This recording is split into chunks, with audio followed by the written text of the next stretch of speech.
Architect Antoine Predock describes his design process as a poetic encounter with a given location. He draws inspiration from the geology, the landscape conditions, the culture, and the personal experience, and has created avant-garde structures that have amazed visitors around the world. Take a look. It's really hard to articulate where so-called design comes from.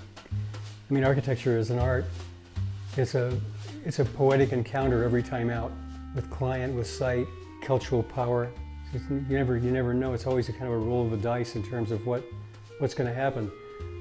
So I just sort of look through the rear view mirror, or looking through the trust peripheral vision rather than a head-on idea about something. And I let things sum up in my feelings. You live your life and you get filled up with stuff in life. Then there's some kind of poetic filter that selectively releases that experience. Architecture is mysterious, and if it's really architecture, then it's not about, hey, where are the bathrooms, how many square feet, all that. You know, that's so boring. You can do that in 2 seconds. You can figure that out. But the other deeper thing, way deeper thing, is what defines architecture.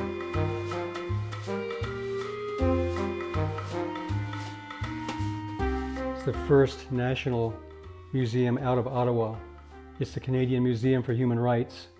So it's a very, very important building for the Canadian culture. So a human rights museum, you know, what do you do with that?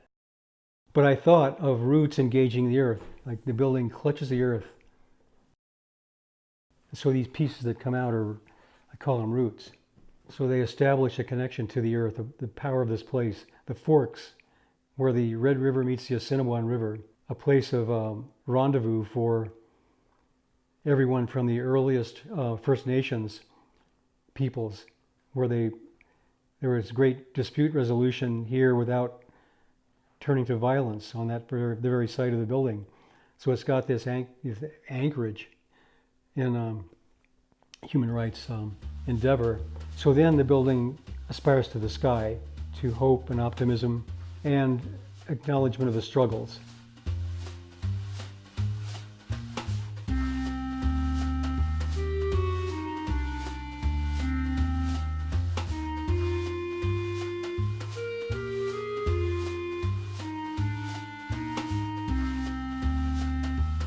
So the cloud that wraps the building is a glass cloud, cloud-like. Maybe you could read dove's wings into it if you wanted to, you know, extrapolate the building to a human rights narrative, and the Tower of Hope maybe, you know, at the top. The aspiration to the sky that we all kind of have, and with our feet in the ground. The aesthetic of the building just kind of happens. You know, there's no point where you say, I'm going to put some aesthetics on it now. You know, it's either there or it isn't. But the process starts from a lot of research. I mean, that's an example. That collage back there is an example of my research process. I was an action painter at UNM Art School, and it was paralleling architecture. So the idea of collage and physicality and the gesture, literally the gesture and making something, the gestural aspect, the research aspect is in the mix that you're kind of stirring up all the time.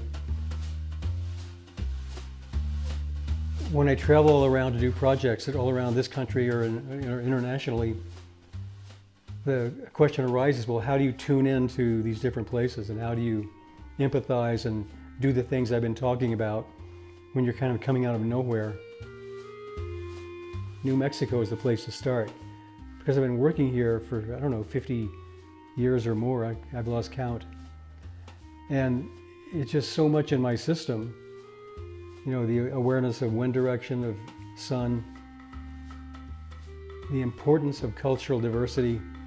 This is a laboratory for an architect, for an artist, for anybody.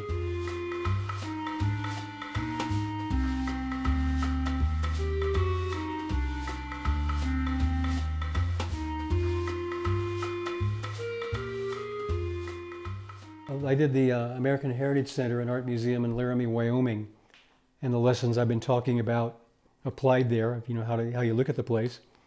And there's a geologic phenomenon called the Laramide orogeny, which means that the mountains are, instead of wearing down and diminishing like the Rockies are doing, mountains are coming up.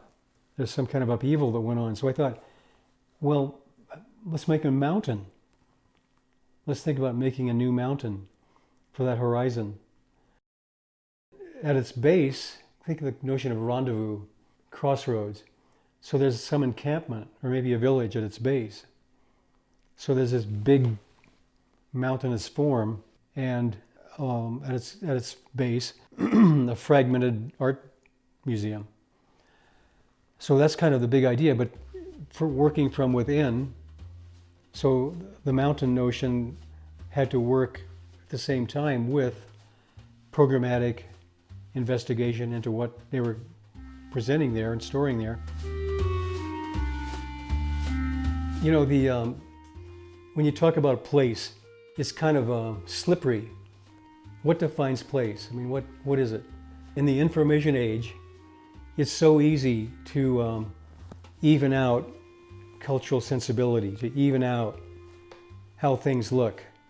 So that's all the more reason to pay attention to the specifics of place. And this is a good example of it. This is when I went to work on my project in Qatar, an educational facility in Qatar for Her Highness Sheikh Moza.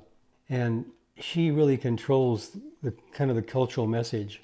Qatar's special. It's, you know, there's Al Jazeera's there, and I said, okay, you got to go to the desert. And I found this Pepsi can, and I noticed that it was embedded in the sand, and that it's been really messed with. Like somebody took a sandblast machine and blasted one side of it off. Well, that's the desert sand doing it. I really had to think about the wind direction for my project and how to defend against it.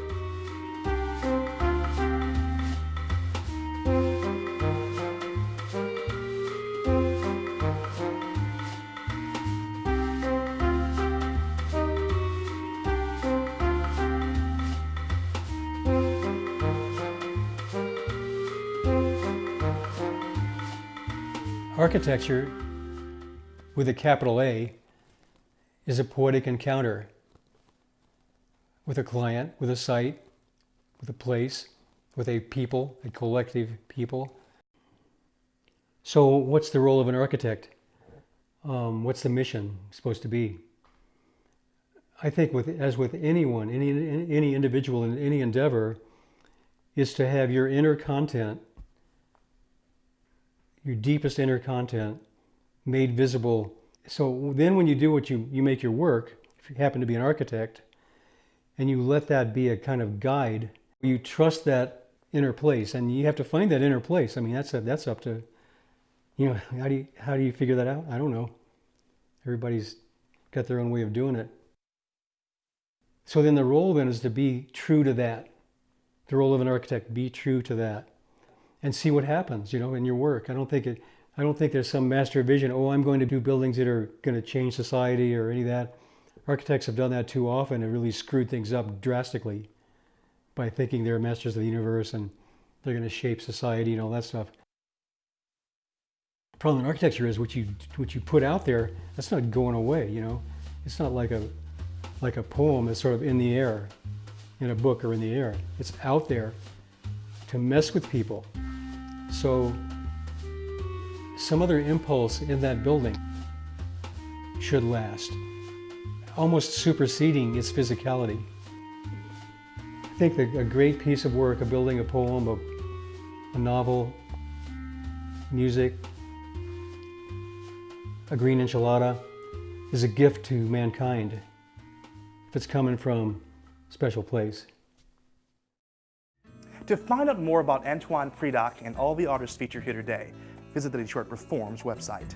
And that wraps it up for this edition of Detroit Performs. For more arts and culture, head to DetroitPerforms.org, where you'll find featured videos, blogs, and information on upcoming arts events. Also, don't forget to like us on Facebook and Twitter. I'd like to thank Dominic Painborn Studios for letting us come by here and explore today. Until next Tuesday, get out there and show the world how Detroit performs, y'all. I am DJ Oliver. Thanks for watching, guys.